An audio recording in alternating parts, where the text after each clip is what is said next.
بسم اللہ الرحمن الرحیم۔ گمنام ہیروز کے معزز ناظرین، السلام علیکم۔ آئیے چلتے ہیں کہانی کی طرف۔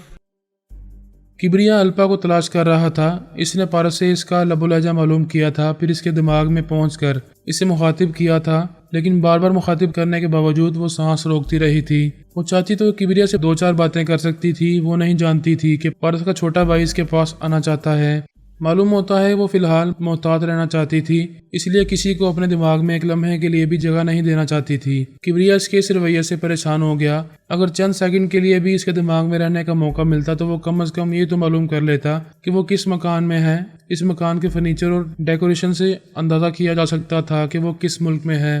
اسے الپا کا معمولی سا سراغ بھی نہیں مل رہا تھا۔ اس نے مجھ سے کہا، پاپا اس نے تو خود کو کسی لوہے کے خول میں بند کر لیا ہے، اس کے پاس پہنچنے کا کوئی راستہ نہیں مل رہا ہے، وہ ایک سیکنڈ کے لیے بھی اپنے اندر رہنے نہیں دیتی ہے، میری سوچ کی لہروں کو محسوس کرتے ہی سانس روک کر مجھے بھگا دیتی ہے۔ میں نے کہا وہ دوسری ٹیلی پیتھی جاننے والوں کا انجام دیکھ کر سہمی ہوئی ہے، ایک سیکنڈ کے لیے بھی کسی کو اپنے اندر آنے نہیں دے گی، اس لیے کہا تھا کہ اسے ڈھونڈ نکالنے کا دعویٰ نہ کرو، مجھے اپنے دعوے کے مطابق کچھ کر دکھانا ہے۔ آپ نے مجھے 24 گھنٹے کا وقت دیا ہے، ابھی صرف 2 گھنٹے گزرے ہیں، میں 22 گھنٹوں میں ضرور اس کے پاس پہنچوں گا۔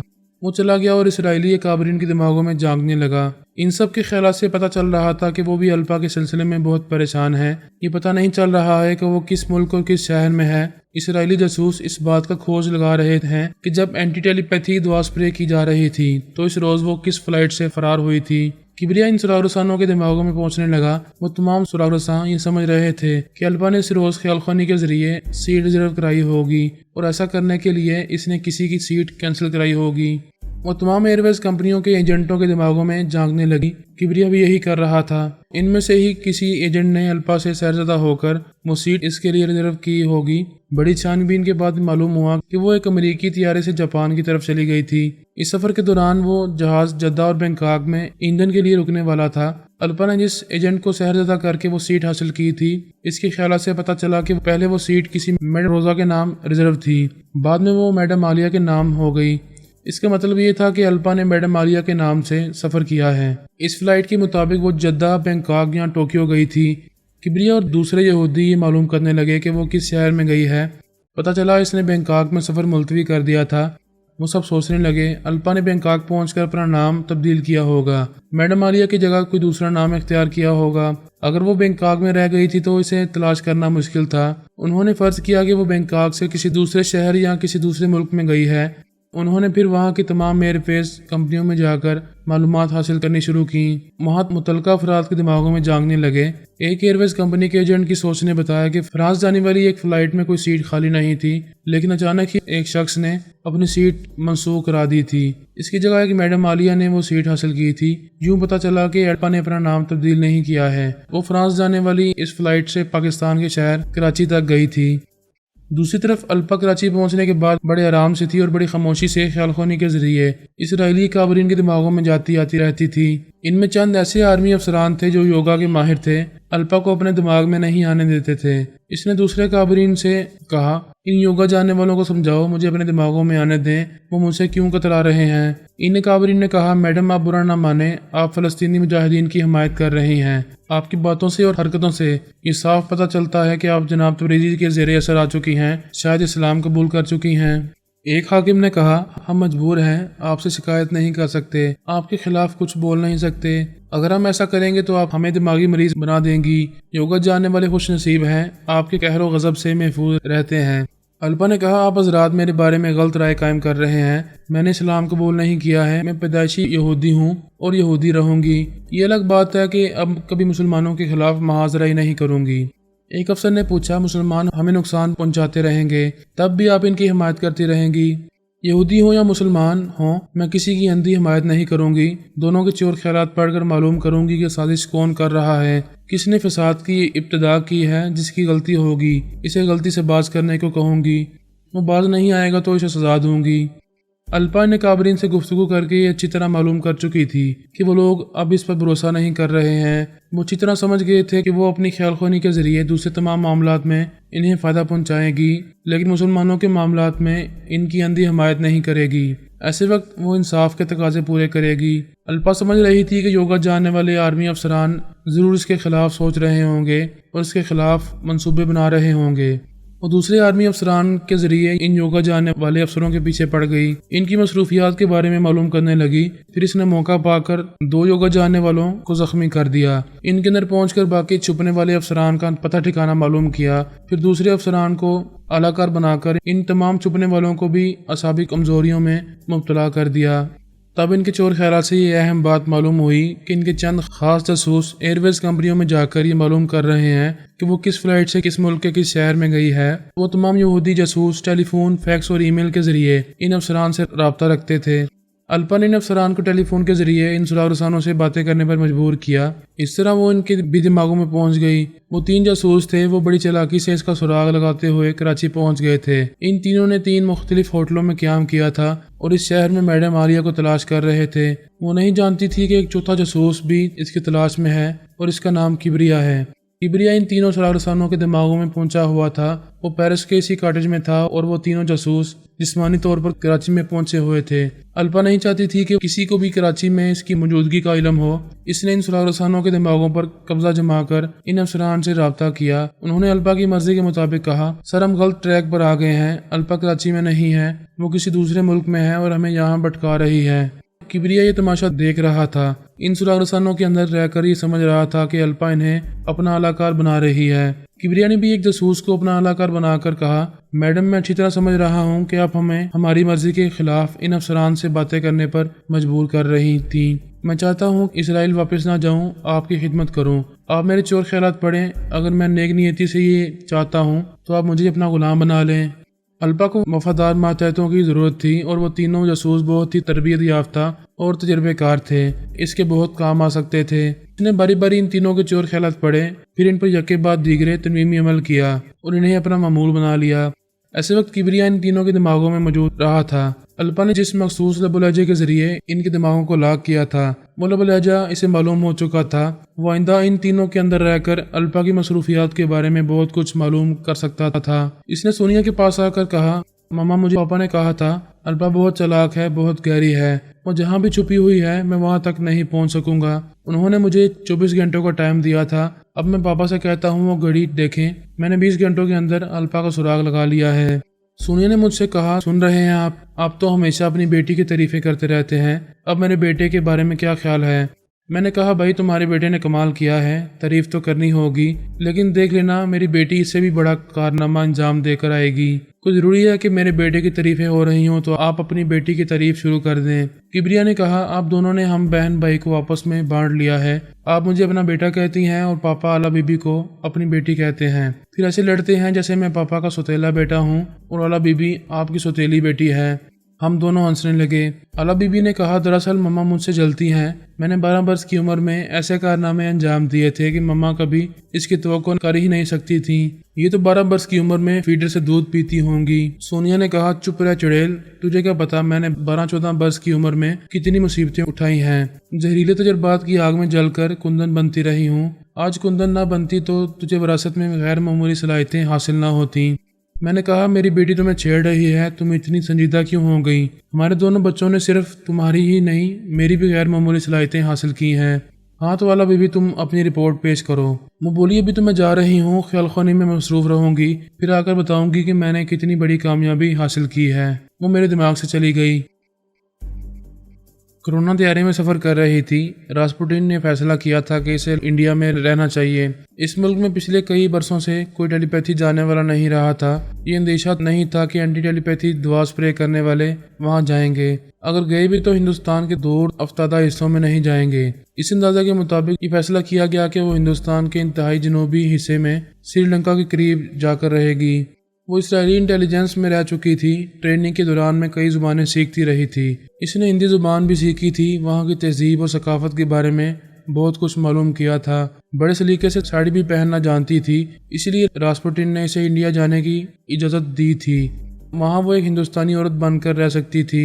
وہ طیارے میں سفر کے دوران جنوبی ہندوستان کا نقشہ دیکھتی رہی، ان علاقوں سے تعلق رکھنے والی گائیڈ بکس پڑھتی رہی، پھر اس نے طے کیا کہ وہ جنوبی ہند کے سب سے آخری شہر کنیا کماری میں رہائش اختیار کرے گی۔ سیاحوں کے لیے کنیا کماری کے ساحلی علاقوں میں بڑی دلچسپیاں تھیں۔ یہ شہر 3 بڑے سمندروں کے سنگم پر ہے، مغرب میں بحیرہ عرب، جنوب میں بحیرہ ہند اور مشرق میں بے آف بنگال۔ یہاں کا طلوع آفتاب قابل دید ہوتا ہے۔ طلوع آفتاب کا منظر آنکھوں کو ٹھنڈک پہنچاتا ہے، ذہن میں تازگی پیدا کرتا ہے، دیکھنے والوں کو سحرزدہ کر دیتا ہے۔ اس کا نظارہ کرنے والے منہ اندھیرے بیدار ہو کر ساحل سمندر پر آ جاتے ہیں۔ لوگ اپنے گھروں کی اور ہوٹلوں کی چھتوں پر چڑھ کر اس کا نظارہ کرتے ہیں۔ کورونا نے کنیا کماری کے متعلق بہت کچھ سنا تھا اور پڑھا تھا۔ وہ ممبئی پہنچنے کے تک فیصلہ کر چکی تھی کہ اس ساحلی علاقے میں جا کر رہنا ہے۔ راسپوٹین نے کہا، میں تمہارے ارادوں کو سمجھ رہا ہوں۔ وہ دور افتادہ ساحلی علاقہ تمہارے لیے مناسب رہے گا۔ وہاں تمہارے رہنے کے لیے کاٹیج بھی مل جائے گا، لیکن ایک پرابلم ہے۔ پرابلم کیسا ہی ہو، ہم خیال خونی کے ذریعے حل کر لیں گے۔ تم خوبصورت ہو، جوان ہو، وہاں تنہا رہو گی تو لوگ تجسس میں مبتلا ہوں گے۔ پولیس اور انٹیلیجنس والے تمہارے بارے میں چھان بین کریں گے۔ وہ بولی، ہاں یہ تو ہوگا، اگر میں 2-4 عورتوں کو ملازمہ بنا کر رکھ لوں تو پھر بھی تجسس رہے گا۔ عورت باپ بھائی کے ساتھ رہتی ہے یا پھر شوہر کے ساتھ، اس کے ساتھ ایک مرد ضروری ہوتا ہے، تبھی وہ شکوک و شبہات سے بالاتر رہتی ہے۔ ٹھیک ہے، میں خیال خوانی کے ذریعے کسی بوڑھی کو باپ بنا لوں گی اور کسی نوجوان شوہر۔ وہ شوہر ہاتھی کا دانت ہوگا، دکھانے کے لیے، کھانے کے لیے نہیں ہوگا۔ ممبئی انٹرنیشنل ایئرپورٹ ہے، یہاں دنیا کے تمام ممالک کے باشندے آتے ہیں۔ ان میں سیاحوں کی تعداد زیادہ ہوتی ہے۔ ان سیاحوں کو اپنی خدمات پیش کرنے کے لیے بہت سے گائیڈ موجود رہتے ہیں۔ اسے بھی 3 گائیڈز نے گھیر لیا۔ ان میں ایک بوڑھا تھا اور 2 نوجوان تھے۔ کورونا نے کہا، گائیڈ ایک ہوتا ہے، تم 3 ہو، فیصلہ کرو تم میں سے کون میرا گائیڈ بنے گا۔ ان میں سے ایک نے کہا، پہلے میں میڈم کے پاس آیا تھا۔ دوسرے نے کہا، میڈم کو پہلے میں نے مخاطب کیا تھا۔ تیسرے نے کہا، میں تو میڈم کے پیچھے پیچھے آ رہا تھا۔ کورونا نے ایک خوبصورت جوان سے کہا، میں تمہاری خدمات حاصل کروں گی۔ دوسرا نوجوان چلا گیا۔ بوڑھے نے مایوس ہو کر کہا، میڈم تم بہت خوبصورت ہو، تمہیں دیکھتے ہی میں نے دوسرے سیاحوں کو چھوڑ دیا، تمہارے پیچھے چلا آیا، تم مجھے مایوس کر رہی ہو۔ وہ مسکرا کر بولی، میں تمہیں مایوس نہیں کروں گی، تم میرے گائیڈ بن کر رہو گے، لیکن میں اس شہر میں نہیں رہوں گی، مجھے بہت دور جانا ہے۔ بوڑھے نے کہا، میرا نام کملیش پوری ہے، تم ہندوستان کے جس شہر میں جس گاؤں میں جاؤ گی میں تمہارے اخراجات پر جاؤں گا۔ نوجوان نے کہا، میرا نام ارمان علی ہے، میں بھی روزی کی خاطر آپ کے ساتھ کہیں بھی جا سکتا ہوں۔ میں یہاں سے بہت دور کنیا کماری جاؤں گی، وہاں کم از کم 1 ماہ تک رہوں گی۔ کیا اتنے عرصے تک میرے ساتھ رہو گے؟ 1 ماہ تو کیا 1 سال تک رہ سکتا ہوں۔ کملیش پوری نے کہا، میں تو ساری زندگی ساتھ رہ سکتا ہوں۔ ٹھیک ہے، کسی ڈومیسٹک فلائٹ میں 3 سیٹیں حاصل کرو۔ ارمان نے کہا، اگر آپ ایڈوانس پیمنٹ کریں گی تو میں یہاں اپنے گھر والوں کو رقم دے کر اطمینان سے آپ کے ساتھ رہوں گا۔ وہ بولی، میرے پاس ڈالرز ہیں، آؤ پہلے کرنسی تبدیل کروں گی، پھر ایڈوانس کے طور پر تم دونوں کو 10-10 ہزار دوں گی۔ اس نے کرنسی تبدیل کرنے کے بعد ان کی توقع سے زیادہ انہیں رقم دی۔ ایک ڈومیسٹک فلائٹ میں 3 سیٹیں حاصل کی، پھر ان دونوں سے کہا، اپنے گھر والوں کو رقم دے کر واپس ایئرپورٹ آ جاؤ، میں یہاں انتظار کروں گی۔ وہ دونوں اپنے گھروں کی طرف چلے گئے۔ کورونا ان کے خیالات پڑنے لگی۔ دونوں ہی یہ سوچ رہے تھے کہ ایک بیوقوف عورت ملی ہے، ہمارا پتہ ٹھکانہ نہیں پوچھا اور ہمیں اتنی بڑی رقم دے دی۔ ارمان علی نے سوچا تھا، بڑی دل والی عورت ہے، مجھے دھوکہ نہیں دینا ہے، ساتھ رہوں گا تو زیادہ رقم حاصل ہوتی رہے گی۔ بوڑھا سوچ رہا تھا، بہت خوبصورت ہے، کم بخت جوانی میں نہیں ملی، ویسے میں کون سا بوڑھا ہو گیا ہوں۔ کورونا نے اس کی سوچ میں کہا، مگر جوان بھی نہیں ہوں، اس کا باپ بن کر رہ سکتا ہوں۔ اس نے پریشان ہو کر سوچا، یہ میں کیا سوچ رہا ہوں، ایسی بھرپور جوان عورت کا باپ بن کر کیوں رہوں گا؟ کیا میں پاگل ہوں؟ مجھے تو کبھی تنہائی میں مل جائے تو اس سے لپٹ جاؤں گا۔ کورونا نے سمجھ لیا، بوڑھا ٹھرکی ہے، اسے قابو میں رکھنے کے لیے اس پر ترمیمی عمل کرنا ہوگا، تبھی یہ میرا باپ بن کر رہ سکے گا۔ لیکن یہ عمل کرنے سے پہلے کنیا کماری پہنچنا تھا، وہاں کہیں رہائش اختیار کرنے کے بعد اطمینان سے اسے معمول بنایا جا سکتا تھا۔ دوپہر 1 بجے کی فلائٹ تھی۔ اس نے طیارے میں سفر کرتے وقت کہا، میں 1-2 ماہ تک تم لوگوں کے ساتھ رہوں گی اور تو لوگوں کو تجسس ہوگا کہ میں کون ہوں اور تم دونوں کے ساتھ میرا کیا رشتہ ہے۔ ارمان نے کہا، ہم پوچھنے والوں سے کہہ دیں گے کہ ایک لمبے عرصے کے لیے گائیڈ بنے ہوئے ہیں، اس لیے ساتھ رہتے ہیں۔ کورونا نے کہا، پولیس اور انٹیلیجنس والے میرے بارے میں انکوائری کریں گے، انہیں پتہ چلے گا کہ میں کسی دوسرے ملک سے آئی ہوں اور میں یہ نہیں چاہتی، میں یہاں ہندوستانی عورت بن کر رہنا چاہتی ہوں۔ بوڑھے کملیش پوری نے کہا، تم ہماری زبان بہت اچھی طرح بول رہی ہو، اگر جینز اور شرٹ کی بجائے ساڑی اور دوسرا ہندوستانی لباس پہنو گی تو بالکل ہندوستانی عورت لگو گی۔ میں کنیا کماری پہنچتے ہی اپنے لیے ساڑیاں، گھاگھرے اور چولی وغیرہ خریدوں گی، وہاں اپنے لیے ایک کاٹیج کرائے پر حاصل کروں گی، تم دونوں میرے رشتہ دار بن کر رہو گے۔ کملیش پوری نے کہا، کسی کو تمہارا شوہر بن کر اور کسی کو تمہارا بھائی بن کر رہنا چاہیے۔ یہ ارمان تمہاری طرح خوبصورت ہے، دیکھنے میں تمہارا بھائی لگتا ہے، تمہارا بھائی بن جائے گا، میں تمہارا شوہر بن کر رہوں گا۔ کرونا نے اسے گور کر دیکھا۔ ارمان نے کہا، آنا دیکھو اور اپنی عمر کا حساب کرو، تمہیں میڈم کا باپ بن کر رہنا چاہیے۔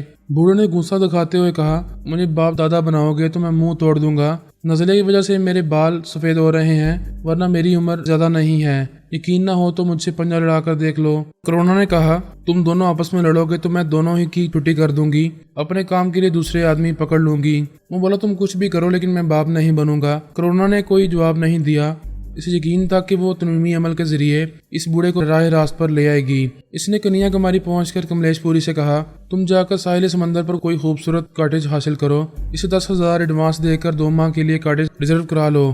میں ارمان کے ساتھ شاپنگ کے لیے جا رہی ہوں، اپنے لیے ہندوستانی لباس اور زیورات خرید کر آؤں گی۔ وہ کملیش پوری کو 10,000 روپے دے کر ارمان کے ساتھ وہاں کی مین مارکیٹ میں آئی اور اپنی ضرورت کا سامان خریدنے لگی۔ اس نے ارمان کے خیالات پڑھ کر معلوم کیا تھا کہ وہ لالچی ہے مگر ایماندار ہے، محنت کر کے زیادہ رقم وصول کرنا چاہتا ہے، جھوٹا اور فریبی نہیں ہے۔ جھوٹا اور فریبی وہ بوڑھا تھا، کرونا کے حسن و شباب کو دیکھ کر للچا رہا تھا۔ اس نے ایک کاٹیج کے مالک سے 2 ماہ کے لیے کاٹیج کا سودا کیا تھا۔ معاہدے کے کاغذ پر اس نے خود کو کرونا کا شوہر لکھوایا تھا۔ کرونا نے شاپنگ سے واپس آ کر اس کاٹیج کو دیکھا، اسے پسند کیا، مگر معاہدے کا کاغذ پڑھ کر غصے سے پوچھا، تم نے میرے شوہر کی جگہ اپنا نام کیوں لکھوایا؟ کیا تمہیں میرا کوئی شوہر تسلیم کرے گا؟ تم تسلیم کرو گی تو ساری دنیا تسلیم کرے گی۔ ایسے ہی وقت کہتے ہیں کہ میاں بیوی راضی تو کیا کرے گا قاضی۔ اس معاہدے کو تبدیل کرو گی تو لوگوں کو شبہ ہوگا، پتہ نہیں تم کہاں سے آئی ہو، یہاں خود کو چھپا کر کیوں رکھنا چاہتی ہو۔ میں تمہارا رازدار بن کر رہوں گا، پولیس والوں کو تم پر شبہ نہیں کرنے دوں گا۔ کرونا اسے گور کر رہ گئی۔ ارمان نے کہا، اس بوڑھے کی نیت میں فطور ہے، تمہیں اسے ہوشیار رہنا چاہیے۔ کرونا نے کہا، میری فکر نہ کرو، یہ زیادہ پھیلے گا تو میں اس کی کمر توڑ دوں گی، بڑھاپے میں جھک کر بھی نہیں چل سکے گا۔ اعلیٰ بی بی کبھی اس کے دماغ میں آتی تھی، کبھی چلی جاتی تھی۔ اس کے خیالات سے پتہ چل رہا تھا کہ ابھی وہ اپنا ٹھکانہ بنانے میں مصروف ہے۔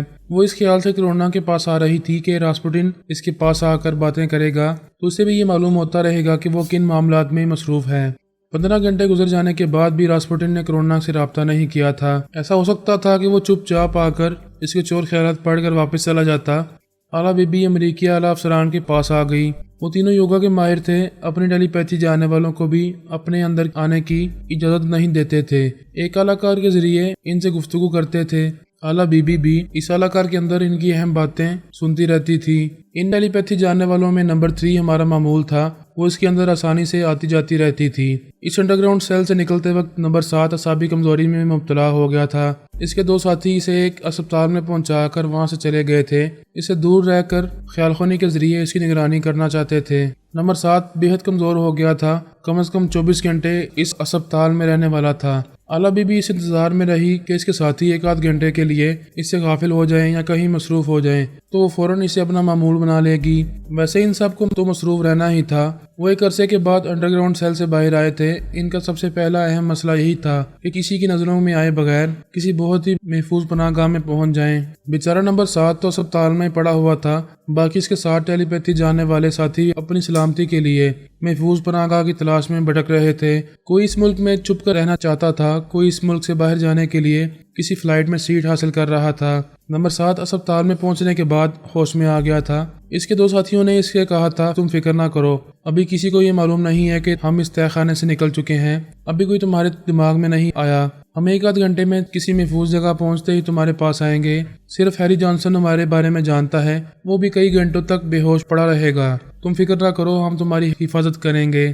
اعلیٰ بی بی کو موقع مل گیا، اگر وہ 1 گھنٹے کے لیے بھی گئے تھے تو تنویمی عمل کے لیے یہ وقت کافی تھا۔ اس نے نمبر 7 پر مختصر سا تنویمی عمل کیا۔ اس کے دماغ کو ہدایت دی کہ وہ نیند سے بیدار ہونے کے بعد اس کے تنویمی عمل کو بھول جائے گا، صرف اس کے مخصوص لب و لہجے کو یاد رکھے گا۔ جب وہ اس لب و لہجے کے ساتھ اس کے اندر آئے گی تو وہ اس کی سوچ کی لہروں کو محسوس نہیں کرے گی۔